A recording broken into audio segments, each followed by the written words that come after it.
মাননীয় সংসদ সদস্যগণ কর্তৃক গাড়ি আমদানির ক্ষেত্রে শুল্ক কর অব্যাহতির সুবিধা সংক্রান্ত বিধানটি পরিবর্তন করা যেতে পারে।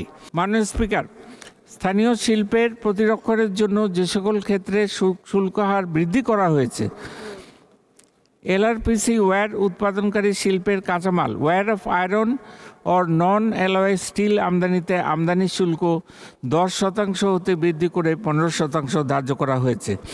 তাঁত শিল্পে ব্যবহারের জন্য রেয়াতি সুবিধায় উপকরণ আমদানি সংক্রান্ত প্রজ্ঞাপনে গ্লাউবার সল্টের বর্ণনা ডাইসোডিয়াম সালফেট দ্বারা প্রতিস্থাপন করা হয়েছে। এয়ার কন্ডিশনার ও রেফ্রিজারেটর উৎপাদনকারী শিল্পের কাঁচামাল আমদানিতে বিদ্যমান রেয়াতি সুবিধা প্রদান সংক্রান্ত প্রজ্ঞাপন হতে কম্প্রেসরকে প্রত্যাহার করে অন্যান্য উপকরণের আমদানি শুল্ক বৃদ্ধি করা হয়েছে।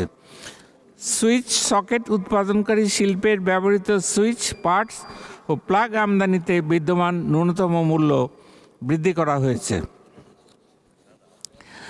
স্থানীয় পর্যায়ে ইলেকট্রিক মোটর উৎপাদনকারী শিল্পের কাঁচামাল আমদানিতে রেয়াতি সুবিধা প্রদান করে একটি নতুন প্রজ্ঞাপন জারি করা হয়েছে। এছাড়া বর্তমানে 2 লক্ষ BTU এর অধিক ক্ষমতা সম্পন্ন এয়ার কন্ডিশনার আমদানিতে 1% আমদানি শুল্ক প্রযোজ্য। উক্ত সীমা বৃদ্ধি করে 3 লক্ষ BTU নির্ধারণ করা যেতে পারে, অর্থাৎ 3 লক্ষ BTU এর ক্ষেত্রে অধিক ক্ষমতা সম্পন্ন এয়ার কন্ডিশনার আমদানিতে 1% আমদানি শুল্ক ধার্য করা যেতে পারে।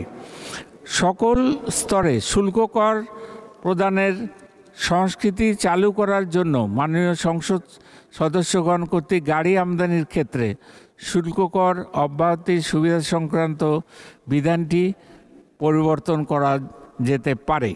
এই লক্ষ্যে সংশ্লিষ্ট মাননীয় মন্ত্রী মহোদয়কে এ সংক্রান্ত বিধান the members of parliament remuneration and allowances order 1973-তে প্রয়োজনীয় সংশোধনী অন্তর্ভুক্ত করার প্রস্তাব করা হয়েছে।